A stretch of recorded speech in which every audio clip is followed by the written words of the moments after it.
Good morning po mga ka-ABL. Andito po tayo ngayon sa yard po natin. Mayroon po tayong ina-assemble. Actually, kakatapos lang po namin mag-convert ng itong Isuzu natin. Ang gandang unit na po to. Order unit na po to sa atin mga ka-ABL. Ito po ay Isuzu 4JJ2.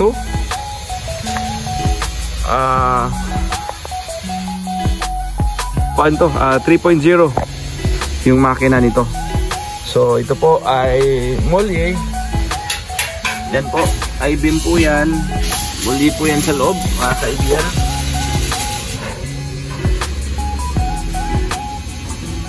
Yan. Tapos titingnan nyo po mga ka-ABL, kasi po itong mga 4JJ2 natin, ito po ay flat low. So ang ginagawa po natin, nilalagyan po natin ng secondary chassis. Yan po. So sa iba po mga ka-ABL, sa iba pong mga rebuilders po, usually hindi na po sila naglalagay ng secondary chassis. Diba Lan? Wala na yung secondary chassis sa kanila. So diretso na yan. Pero dito po sa atin mga ka-ABL, yan po, nilalagyan po yan natin ng secondary chassis mga ka-ABL. So ang ganda ng chassis nito po, nakikita nyo naman po, wala po yung meron mga kalawang, but outer side lang po yan. Outer po yan. Ayan, nakikita nyo naman po, hindi, wala pong kalawang. Outer po yan mga ka-ABL. Kita natin dito sa loob. Ayan. Ayan. Ito namin yan mga ka-ABL. Ayan. Bago po namin yung pinturahan.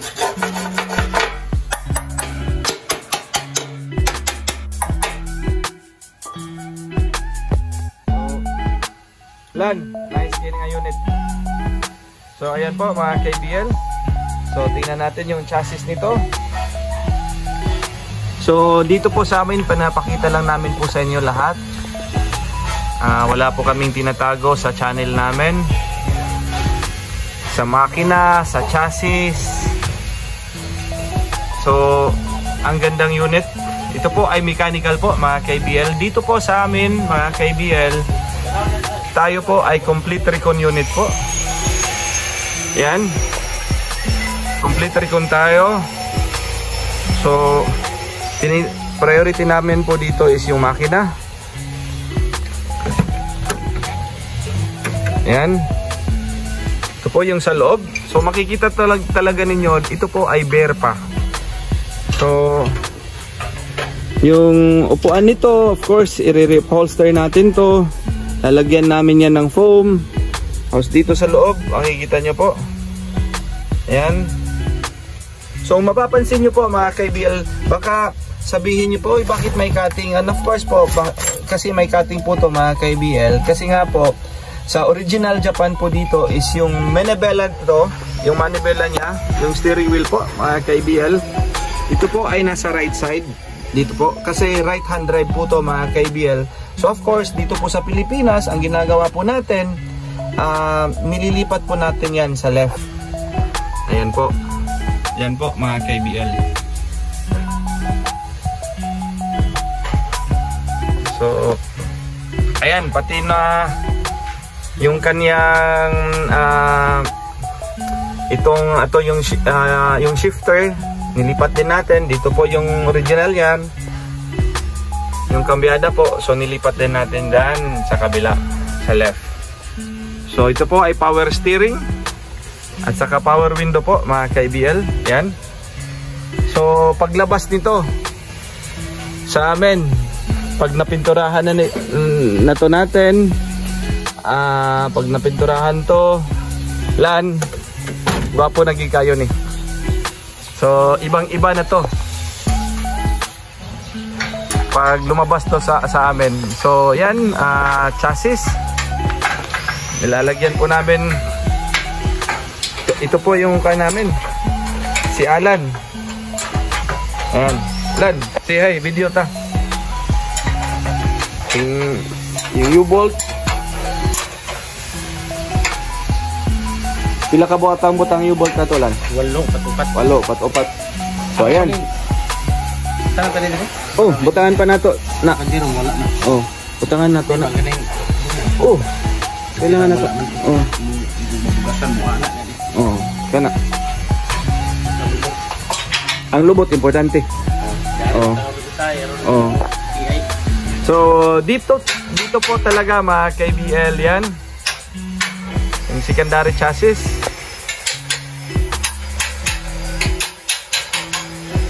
Tapos ito po yung Suzuki Scram natin. For muna ning atong ikaduha, no, Lan? Yan. Lan, repair ta niya. Ito po, medyo may re-repair lang namin to. Ha? Oh, repair yan. Tapos wala po yang kuan sa chassis po. Wala pa yung cutting po mga ka-IDL. Lan, tanaw na to ni. Isang sayang mga battery box.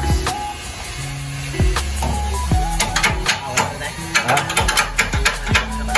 Oh, tanaw na to na. Ha?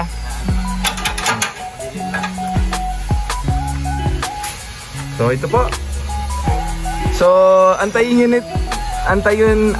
po ninyo paglabas nitong unit na to. So after nito, Lan, kuman naman tani kuan, di ba? Paandar, okay na makina ni, way problema. Way talsik. Lan. Sige, check na nato na. So check natin to.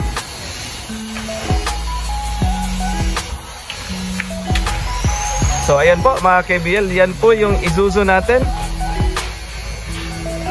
Tapos nilipat natin yung wiper. Ayan. So po, yan po ang ating Isuzu Elf na 4JJ to po mga KBL 3.0 po. So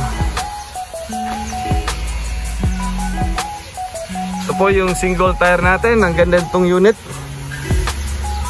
Tapos ito po yung bago nating unit na dumating. Nag-assemble tayo nito. Ayan. O ay single cab. Wala po yung mga cutting po mga KBL.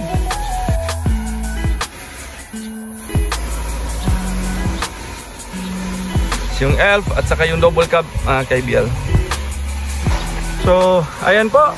Sa susunod na naman po, mag-vlog po tayo sa mga finished product na po natin. Thank you po.